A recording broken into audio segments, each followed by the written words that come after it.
sejahtera buat kita semuanya. Perkenalkan, nama saya Ica Mariana Sinaga dari kelas TIM 1904 dengan NPM 19110322.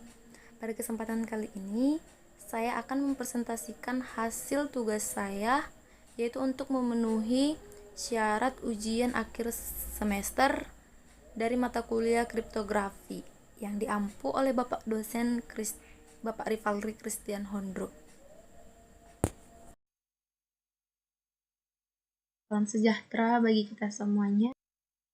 Pada kesempatan kali ini saya akan memaparkan hasil tugas saya, yaitu di mata kuliah kriptografi yang diampu oleh Bapak dosen Rivalri Christian Hondro. Nah, langkah-langkah yang akan kita lakukan dalam penerapan AES. Yang pertama itu adalah kita menentukan plain text atau ciphertext. Nah, untuk plain text di sini saya ambil dari nama sendiri, yaitu Mariana. Nah, kita buat di dalam ordo 4x4. Kemudian kita buat kunci, yaitu Budi Dharma, yang dimana kunci ini adalah ketetapan dari Bapak dosen. Setelah kita menentukan plain text dan menentukan kunci, kemudian kita mengubah plain text tersebut ke plain text berbentuk desimal. Nah, kira-kira beginilah tampilan dari plain text, dari plain text biasa menjadi plain text desimal. Kemudian kita lanjut mengubah kunci ke kunci desimal. Nah, selanjutnya setelah kita mengubah atau mengkonversikan plain text tersebut ke bentuk desimal, kita akan melanjutkan langkah selanjutnya ke mengkonversikan desimal ke heksadesimal. Nah, beginilah rumus untuk mengubah atau fungsi yang dibuat untuk mengubah plain text desimal ke plain text heksadesimal. Nah, ini adalah hasil dari plain text desimal yang diubah atau yang dikonversikan ke plain text heksadesimal. Kemudian kita lakukan juga itu di dalam kunci. Nah, setelah kita tadi mengubah kunci yang biasa ke bentuk kunci desimal, kita ubah lagi ke kunci heksadesimal atau K0. Nah, ini adalah tampilan dari atau hasil dari kunci heksadesimal. Setelah kunci 0 atau kunci hex didapat, maka langkah selanjutnya adalah melakukan 9 kali round atau 9 kali putaran. Untuk menghasilkan K1, ketentuan adalah berikut. Melakukan root word, subbyte, XOR, dan rcon selama 9 kali putaran. Nah, untuk mendapatkan hasil dari K1 ini, maka kita harus mengambil dari kolom 4, kemudian kita melakukan perpindahan 1 byte dari kolom keempat ini, yaitu 69, diubah posisinya menjadi ke bawah, dan 6D dari 6D 6472 dibuat berurutan dari atas ke bawah, dan hasilnya akan seperti ini. Ini disebut dengan prosedur root word. Nah, setelah kita melakukan root word, kita akan melakukan subbyte berikut seperti ini.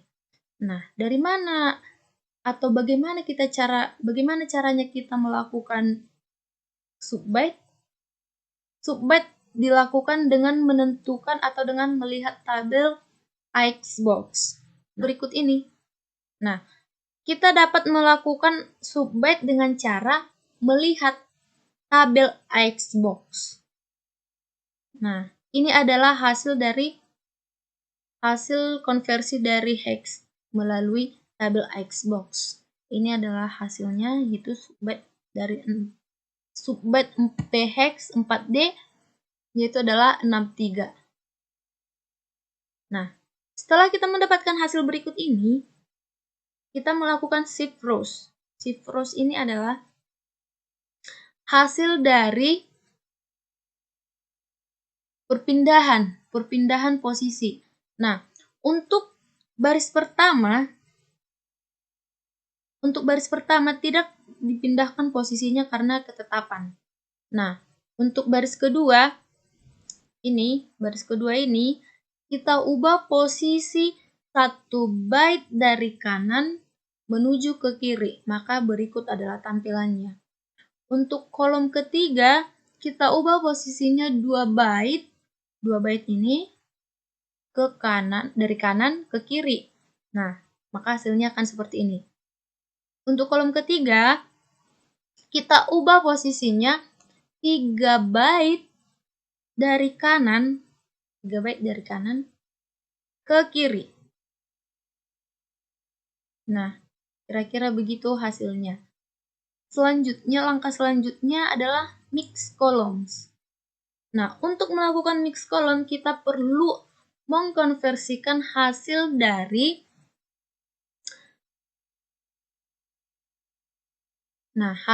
shift rows ke ketentuan berikut. Nah, ini adalah ketentuan mix column. Jadi untuk melakukan shift rows, kita harus mengkonversikan hasil dari shift rows ke tabel ketentuan mix columns. Jadi hasil mix columns yang kita dapatkan adalah berikut ini. Nah, setelah kita melakukan mix column dan kita dapatkan hasilnya seperti berikut, kita tinggal drag. Tidak perlu melakukan satu-satu. Nah, selanjutnya kita melakukan add round key. Untuk melakukan add round key, kita hanya perlu mengkonversikan hasil dari mix columns ke kunci pertama. Ke sini.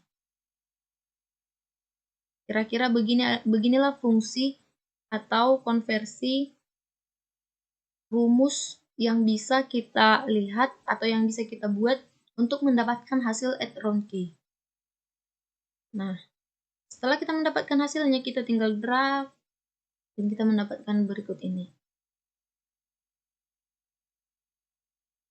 Nah,